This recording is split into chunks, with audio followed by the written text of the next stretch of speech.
Alright, so once again, it's my 98 3000 GT VR4 twin turbo. You got the catback exhaust, you got the, well, it's medallion catback, excuse me. And we got the Eabach, I can't pronounce that, on the suspension. Can't pronounce that.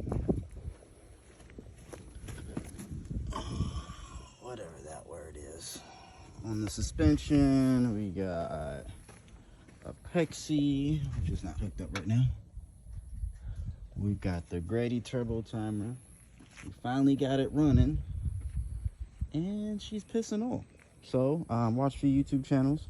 I spoke with Ian from Ian Hurricane Ian. Maybe I'm saying that wrong. Maybe it's Hurricane, but regardless, big fan of his page. If you're watching this, sir, really big fan of you. But upon speaking to him, he said, I told him where it was leaking from. I started with the oil filter. I figured it was a bad oil filter. Hope it was. I didn't want that Fram. That was brought to me. So we're not, anyway, don't want to get into it. So I'm gonna climb under here and show you guys where some of the leaks are coming. I loosened the cat from the front so I can actually get to the bolts above the oil housing. That's where Ian says it's probably leaking from, because I noticed it's coming down my oil filter. Okay, I got a flashlight, so. Oh no, he's dying. Oh no. Okay. So, above there, that bolt there, I don't know if you can see that bolt there. There's a banjo bolt there. Oh. Okay, so there's a banjo bolt there. Yeah, you see him? Yeah.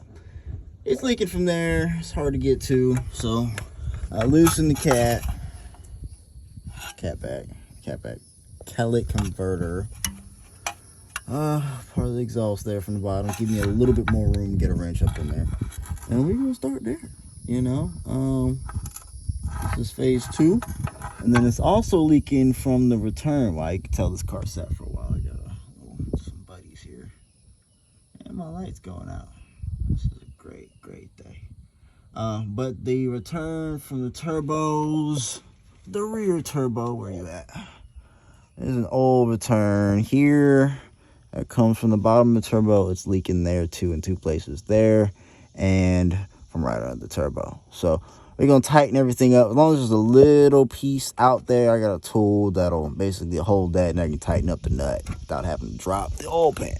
So hopefully today I can get the leaks under wraps. I got new NGKs in there, but the car wasn't driven since I put them in there. So I'm gonna see how they look, probably soak them in some gas or something. But anyway, we're gonna go from there, guys. Let's see what's gonna happen once I tighten everything up. Hopefully I don't have to replace this old housing, this filter housing. Man, I'm getting bit up. Anyway, just want to do a little video as I go, because I know other people have had. See how it runs down here. The oil pan's got oil, you know. And that's from one return line, and then there's another return there. Both are leaking somewhat, but like I say, as long as there's a little bit of a nut there, I can go ahead and tighten those up. So we're gonna start with this. Ian knows what he's talking about. I don't see where else it could have been leaking from. It was still leaking once I put the new Fram on there. Well, the new filter. I prefer for it not to be a Fram. We're not gonna get into that. I'm gonna tighten up that banjo bolt you see there, and hopefully, God's willing, we stop the leak.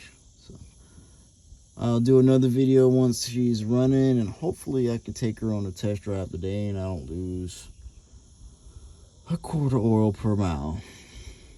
Let's hope.